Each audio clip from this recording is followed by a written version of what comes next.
मराठी लघुलेखन 100 शब्द प्रति minute. 5 second.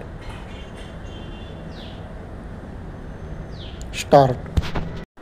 महोदय, आपल्या या सहकारी संस्थेचा मागील वर्षाचा अहवाल आणि या वर्षातील जमा खर्च याचा आढावा या पत्रासोबत जोडला आहे.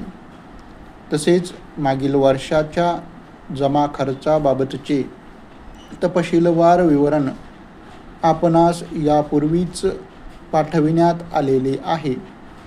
ते आपण वाचले असेल असे मी गृहीत धरतो आणि आजच्या सभेपुढील विषयाकडे वळतो. परिच्छेद.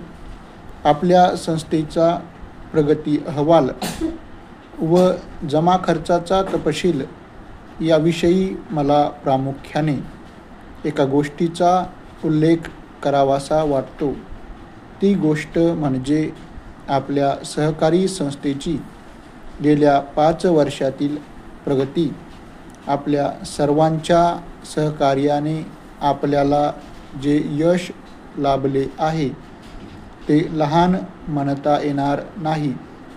आपले काम चांगले झाले असे आपणच म्हणणे बरे नाही, परंतु आपल्या कामाबद्दल जो सहकार दप्तरी उल्लेख झालेला आढळतो त्यामुळे समाधान होते.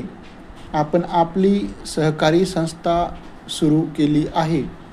ही संस्था सहकारी तत्वावर सभासदांनी आपली जमीन विकत घेणे, त्या जमिनीचे योग्य मूल्यमापन करून लेआउट तयार करणे आणि प्लॉट प्रत्येकाच्या मनाप्रमाणे वाटून घेणे आणि त्यावरील घरे बांधण्यासाठी टेंडर वगैरे बोलावून घरांची बांधकामे चांगली करून घेणे वगैरे अनेक समस्या होत्या. परिच्छेद.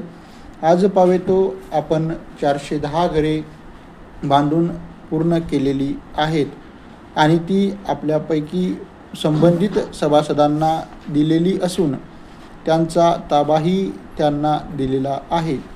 काही लोक आपल्या कुटुंबासमवेत स्वतःच्या वस्तीत राहावयास देखील गेलेले आहेत आणि या आपण बांधलेल्या घरांना आता वसाहतीचे स्वरूप आलेले आहे.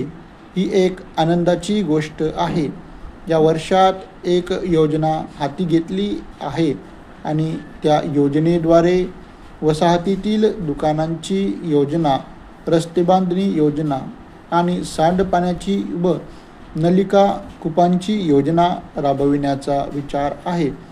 या सर्व गोष्टी झाल्या की आपली ही वसाहत अद्ययावत होऊन मग ती फक्त गृहनिर्माण संस्थाच राहणार नाही, तर आपण सहकारी तत्वावर आणखी काही वसाहतींच्या कल्याणाच्या आणि सोयीबाबत लक्ष देऊ शकू आणि पुढेही प्रगती करू शकू असा मला विश्वास वाटतो. याशिवाय सहकारी तत्वावर चालणारे एखादी सहकारी भांडार देखील या वसाहतीमध्ये चालविण्याचा आमचा विचार आहे आणि त्या पाठोपाठ एखादी सहकारी पतपेढी आणि मनोरंजनासाठी एखादी जागा निश्चित करणेही शक्य होईल. परंतु या सगळ्या गोष्टी करीत असताना सभासदांची काम करण्याची तयारी आणि मदत अपेक्षित आहे असे सांगणे नव्हे.